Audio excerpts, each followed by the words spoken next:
Pasé mi primera noche en un lugar, básicamente en un sótano. Yo creo que eso era en Maracaibo. Siempre que yo preguntaba dónde estábamos, nunca me dijeron. Y me llevan en un sótano, en diferentes salas que tienen puertas tras puertas. Uno va entrando y llegué en un lugar donde había 3 baños, desbordando de heces, seguramente de varias semanas o meses acumulados ahí, con cientos de cucarachas y unas cuantas ratas, en el techo las ratas. Y me dicen, aquí es donde te vas a duchar. Cierran la puerta y era ya una, o sea, una puerta hecha de barrotes, ¿no?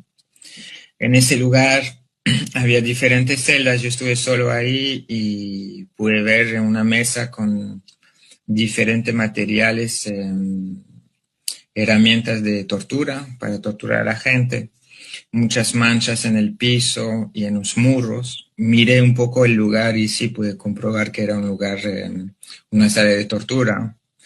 En ese lugar, en los muros, a lo menos 2 personas habían vivido aquí 8 meses por las rayitas y las cuentas que estaban ahí.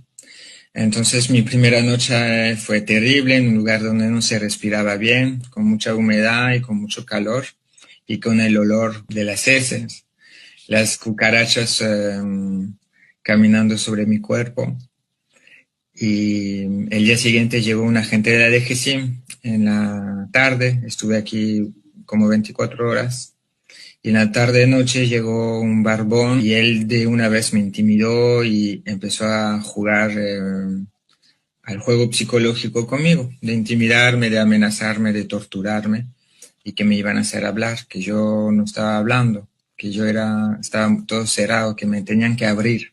Eso fue su vocabulario y que tenían forma para eso de hacerme hablar y de abrirme, como ellos decían.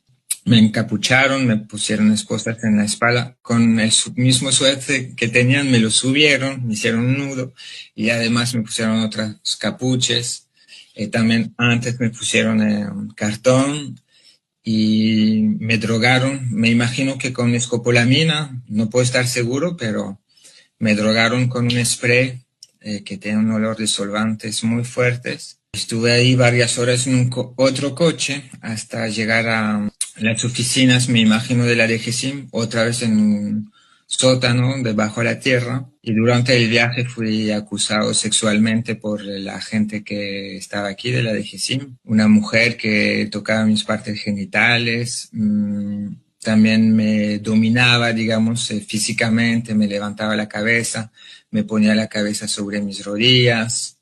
Estuve así varias horas, mi cabeza sobre las rodillas, esposado, las manos atrás. Me jalaba por los cabellos, a través del capuche. Me decía cosas obscenas en la oreja y todo eso escuchando reggaetón a todo volumen. De ahí, todo ese secuestro, el viaje difícil, y llegó una semana en un sótano de la DGCIM, esposado y encapuchado durante una semana, comiendo una vez al día sin poder bañarme. Podía ir al baño, pero sin poder lavarme, sin poder cambiarme mis ropas.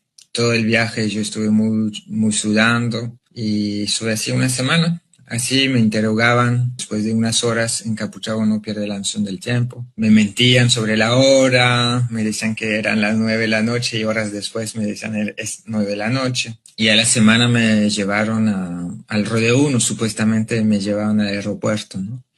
Bueno, todo el sistema de la tortura psicológica, ¿no? Entre estas torturas, estas mentiras. Y llegó en el Rodeo 1. En el Rodeo 1, la primera frase que escucho, más o menos es así, es como entrando en una celda, mi compañero de celda me dice, no te preocupes, aquí todos somos inocentes como tú, no hay ningún delincuente aquí, es un tema político. Todos fuimos secuestrados aquí, es una mentira, pero no te preocupes, aquí no va a pasar nada mal, no hay ningún delincuente aquí.